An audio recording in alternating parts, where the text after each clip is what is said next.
And welcome back in tonight, Jeff Allen, Phil Harris, and the whole gang in with you. And let's go back to the phone, and joining us tonight is Pleasant Valley head football coach Jonathan Nix. Good evening, Coach. Welcome into Scoreboard, and congratulations. Big win tonight. One of the top 10 matchups around the state of Alabama happened right there in Pleasant Valley. Your number 6 ranked Raiders against North Sand Mountain. You got the win tonight, 42-27. Congratulations, Coach, on the win this evening. Yes, sir. Appreciate it. It was a great night. Great night to be a Raider for sure. Well, Coach, let's talk about the football game, because your team had to be resilient there, because in following the score, North Sand Mountain came up, and I believe they went up like 20-7 quickly in the game. But then you scored about 35 points before you let them score again. Just an outstanding effort to come from behind against a good football team who hadn't been giving up very many points all year.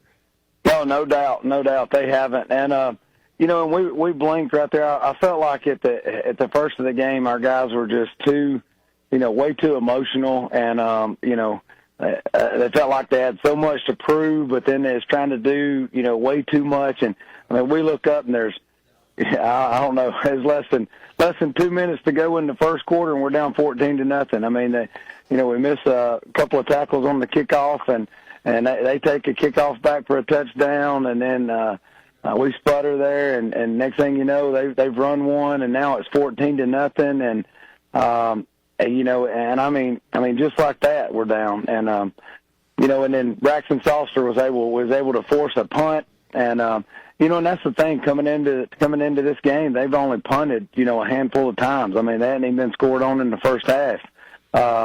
And, Braxton Salster was able to block the punt, and then he was able to scoop and score. And I felt like that right there was just the spark plug that we needed, to get us going. And I'll be dang if they don't come back and answer again. So like you said, we're back down 20-7, but then, we come back with 14 unanswered right then, and take that 21 to 20 lead going in the half. And then, I mean, our guys came out in the third quarter with, just something to prove, and they did it. They scored 21 points in the third, and, and they scored another touchdown with, 30 seconds to go in the game.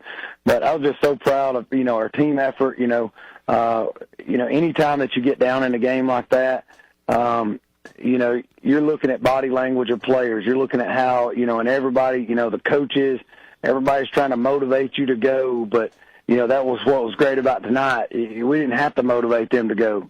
They started calling each other out. They said, hey, this is not our style of football.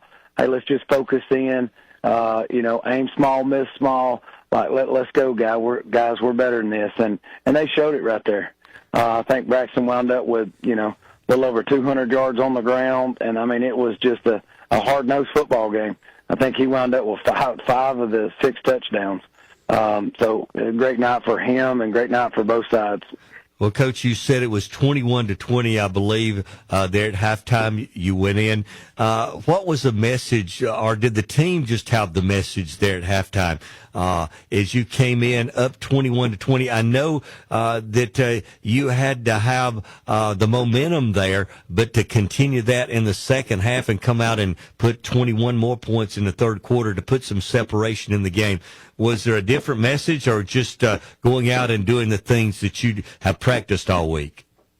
I think it was a little of both. I think that, the players were at halftime calling each other out on some things that, hey, read your keys, and, and we've got, the plays on iPads, so we're able to see that. And, and the coaches did a great job of, making sure that the players are seeing, hey, look, you're losing focus here. Like, this is your key, and you're not seeing that. Oh, I got you, Coach. I'll fix it. And, it's one thing to tell us one thing, and I've always been one of these, I'd whole lot's rather you show me than tell me. And I think that was the mission going back in the third. And, that the first 6 minutes of that third quarter is so important. These little 6-minute marks are so important in a game, like how do we finish at the end of the second quarter? How do we start the third quarter?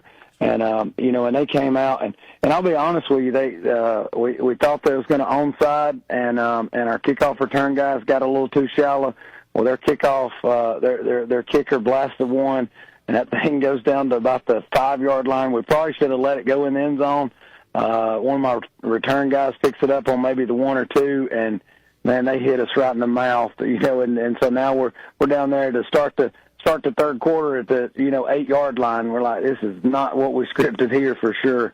But the offense just calmed down right there, and they went on that 92-yard drive right there, and I knew then, hey, it's going to be hard to stop us on offense. And up front, I felt like our linemen got a little more comfortable about who they're supposed to block and staying with those blocks. And Braxton and Caden Vick in the backfield, their legs just didn't wear out.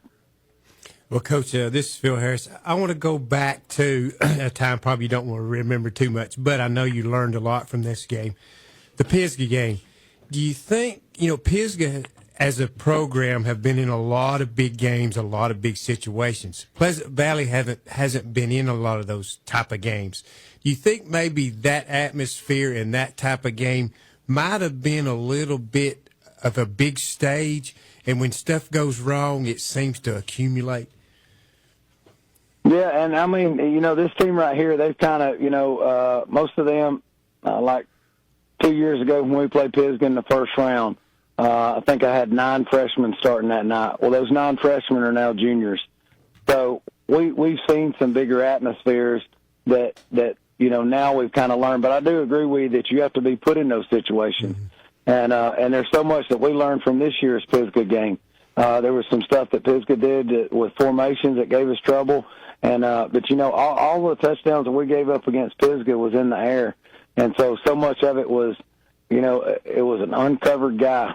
And that's just on our part. We've got to do a better job of communicating to that. And those guys did, and just like tonight, I think sometimes when things go bad and you can still stick to the plan, you don't waver from it, you don't doubt. I mean, they undercut Braxton Foster to start with and picked him on a play, and and he doesn't throw many interceptions. And how's he going to respond to that? Well, he responded with that, with over 200 yards rushing, and 8 or 9 tackles on defense, a tackle for a loss, a punt block. And so I think sometimes when things don't go your way, but you're able to respond the right way, man, teams buy into that. And I felt like up front, in that first quarter, North Sand Mountain really hit us in the mouth up front. And, and our guys, hey, you have a choice to make. You can either sit there and take that, or you can be the hammer, you can be the nail. And, and as that game started going on, our D-line started getting stronger and stronger and stronger. I mean, because they've got a very talented team, and Coach has done a great job with them in the off season, and they're so much improved from last year, but so are we. Well, I understand. Well, and I think that, this may be, I know you wouldn't want to script it this way, but getting down early like that, you needed your guys to be backed into a corner again, because that's what happens in the playoffs. These kind of things happen. Things will go bad, but you've got to stop the bleeding. This time the guys did it themselves. So I'm going to bet this is going to give them a lot more confidence when they get in that playoff type atmosphere, because it is one play at a time. 14-0 means, it doesn't mean anything as long as you keep responding. And so it looks like your guys answered the bell this time, and I think you're going to be okay.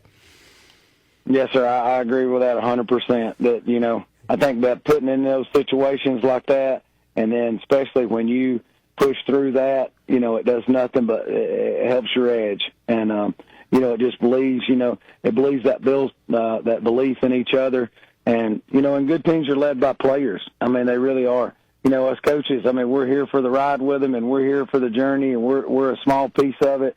But once that game starts, the greatest teams that I've ever coached on were led by players out there. And that's what I'm proud about this team, is their leadership each week gets stronger and stronger, and they're just so fun to coach. Well, Coach, congratulations on the win tonight at home over North Sand Mountain, 42-27. We appreciate you spending a few minutes on the Scoreboard Show with us tonight. Yes, sir. I appreciate everything you guys do for high school sports. Thank you. That's Coach Jonathan Nix. We appreciate him joining us tonight. Big win for him as his team now 8-1